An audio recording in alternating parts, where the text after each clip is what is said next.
या सचमुच करप्शन के खिलाफ खुली हुई मुहिम? इन सारे मुद्दों पर हम चर्चा करेंगे। हमारे साथ में डॉक्टर अजय आलोक भारतीय जनता पार्टी की तरफ से ज्वाइन हो रहे हैं। वो सरकार का भी पक्ष रखेंगे, उसके साथ साथ अभिषेक झा जो जनता दल यूनाइटेड का पक्ष रखेंगे, मृत्युंजय तिवारी आरजेडी का पक्ष रखेंगे। आज मृत्युंजय तिवारी पर बहुत बड़ी जिम्मेदारी रहेगी क्योंकि बहुत सारे आरोप एक के बाद एक बिहार में लालू यादव और उनके परिवार पर लगते रहे हैं। अभय दुबे कांग्रेस के प्रवक्ता भी इस चर्चा में शामिल होंगे और उसके साथ साथ आशुतोष पॉलिटिकल एनालिस्ट के तौर पर भी इस चर्चा में हिस्सा लेंगे।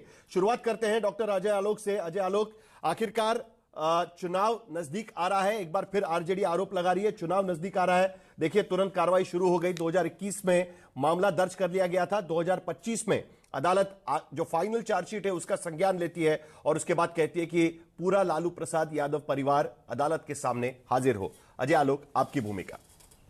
आज सुबह में सुप्रीम कोर्ट ने एक जजमेंट दिया। बिहार विधान परिषद से आचार संहिता समिति ने एक एमएलसी को सस्पेंड किया, उसकी सदस्यता खत्म कर दी। सुप्रीम कोर्ट ने उसकी सदस्यता बहाल कर दी। आरजेडी की तरफ से ट्वीट आया, न्याय की जीत हुई, लाखों आरजेडी कार्यकर्ता जीत गए, ये सही में न्याय की जीत है। दोपहर में राहुल रेवेन्यू ने समन भेज दिया। तब न्याय की जीत नहीं, कोर्ट भेज देता है तो इसमें राजनीति हो जाती है। अरे मैं क्या बताऊं आपको, ये अद्भुत परिवार है। ये आप पूरे बिहार में पूछिएगा, अद्भुत परिवार है। वो एक हमने किस्सा सुना था ना कि एक बंगाली ट्रेन पे जा रहा था, उसको किसी ने थप्पड़ मार दिया, तो उसके साथ उसकी बीवी उसके बच्चे बैठे हुए थे। बंगाली जी ने कहा कि हिम्मत है तो इसको मारो, तो फिर बेटे को भी पिटवा दिया, बेटी को भी पिटवा दिया, बीवी को भी पिटवा दिया। ये वैसा ही अद्भुत परिवार है। मतलब मियां बीवी, बेटा, दोनों बेटा बेटी, अब हेमा यादव भी, मतलब 6 आदमी करप्शन के चार्ज में। नौकरी देने की तो जो ये कहते हैं कि तेजस्वी ने रोजगार दिया, तो गजब रोजगार दिया भैया।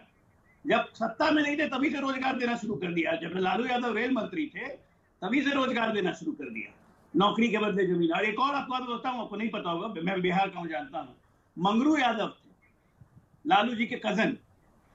इन्होंने मंगरू यादव के बेटे को भी नौकरी दी और मंगरू यादव बाद में केस फाइल करके कह रहा था कि मेरी जमीन लौटा दो।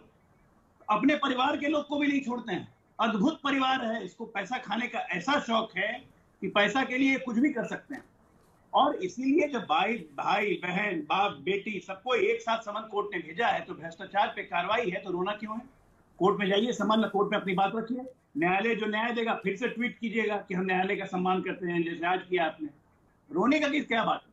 कर्म आपके हैं तो फूटेंगे आप ही पे ना, मेरे पे तो नहीं फूटेंगे।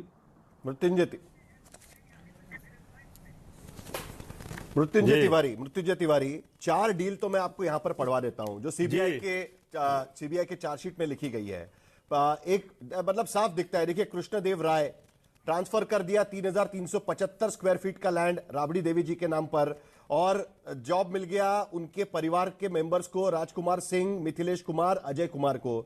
दूसरा deal Sanjay Rai, 3375 square feet का प्लॉट राबड़ी देवी जी के नाम पर ट्रांसफर कर दिया। उनके संजय राय और उनके 2 परिवार मेंबर्स को, फैमिली मेंबर्स को जॉब मिल गया। किरण देवी 2007 में 80,000 स्क्वायर फीट का लैंड ट्रांसफर कर दिया लालू यादव जी की बेटी मीसा भारती के नाम पर। उसके बाद उनके बेटे को जॉब मिल गया। ऐसे कम से कम 7 डील तो यहां पर मेरे सामने पड़े हुए हैं और यहीं पर केस बन रहा है। तो इस पर राजनीति कहां से आ गई? भाई, जो किया है वो भुगतना पड़ेगा, यही तो बीजेपी कह रही है और यही तो सीबीआई कह रही है।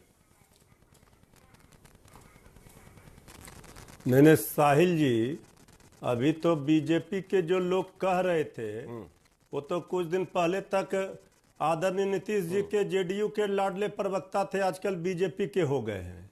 इनसे पूछिए, जब आदरणीय नीतीश कुमार जी जेडीयू जब हम लोगों के साथ आती है तो क्या कह रही थी? आदरणीय नीतीश जी क्या कह रहे थे जेडीयू के लोग? अब आप जिस चीज का जिक्र कर रहे हैं, अब भला बताइए, 35 वर्षों से जो ये मामला है, ये 17 वर्ष पुराना है, 2008 का है। रेल मंत्रालय ने क्लीन चिट दे दिया है। रेल मंत्रालय के कोई अधिकारी को इसमें चार्जशीट नहीं किया गया है। अब इस मुद्दे को बार बार जब राजनीतिक लड़ाई बीजेपी नहीं लड़ पाती तो आईटी, ईडी, सीबीआई को भेजती, लगाती है परेशान करने के लिए, उलझाने के लिए। तेजस्वी यादव जी ने तो निमंत्रण दिया। हम माननीय न्यायालय के फैसले का, किसी भी टिप्पणी का सम्मान करते हैं। आदरणीय लालू प्रसाद जी ने सब दिन न्यायालय का सम्मान किया है। कानूनी तौर पर जवाब दिया है।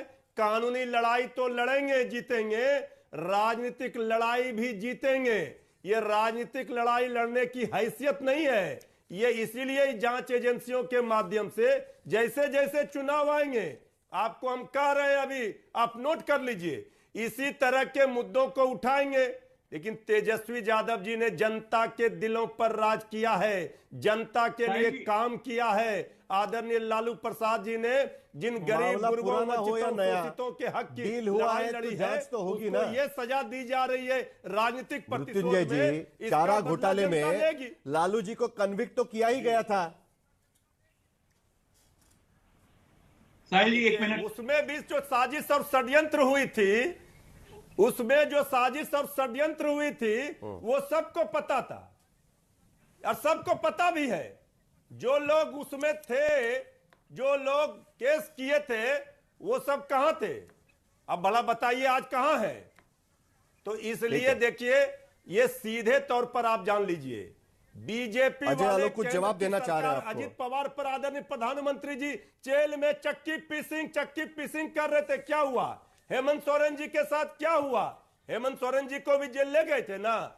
जनता ने कैसा करारा जवाब दिया। तो ये सबसे बिहार की धरती है। आदरणीय लालू प्रसाद जी का परिवार ये भाजपाइयों की भपकी से, ये जांच एजेंसियों को जो ये अपना पार्टनर बना रहे हैं, सहयोगी बना रहे हैं। चलिए, अजय आलोक जवाब देना चाह रहे हैं, जल्दी से उनका जवाब लेते हैं और चर्चा आगे बढ़ाते हैं। अजय आलोक, ये बिहार की जनता स्वीकार नहीं करेगी।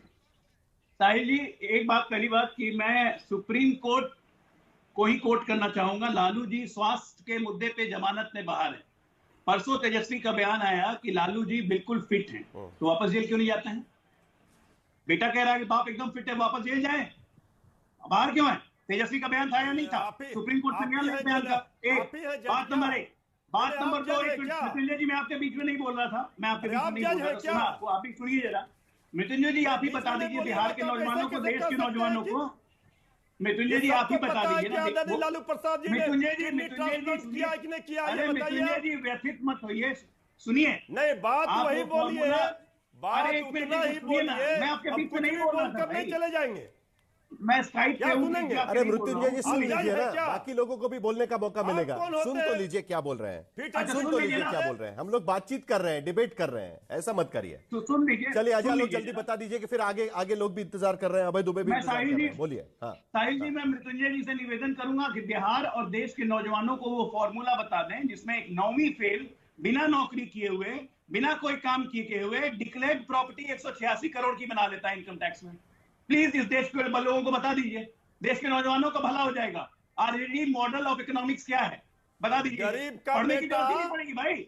9वीं फेल करो, 9वीं फेल करो। गरीब का बेटा अगर लालू जी का बेटा को हो गया, राजनीति तो आपकी कभी हमारे सामने चली नहीं हो रहा है। लगातार लोकसभा चुनाव, लगातार विधानसभा चुनाव में लोगों की संपत्ति राष्ट्रीय अध्यक्ष जी के चलिए नोट के बिस्तर पर सोए हुए थे ना आपके। चलिए जरा आगे बढ़ाते हैं चर्चा। अभिषेक झा, अजित पवार जी आपके चलिए अभी आगे चर्चा बढ़ाते हैं। हेमंत बिस्वा जी, अभिषेक झा, देखिए अभी वो क्या कह रहे थे। अजित पवार का नाम हमेशा इस चर्चा में आ ही जाता है। अजित पवार का नाम हमेशा इस चर्चा में आ ही जाता है।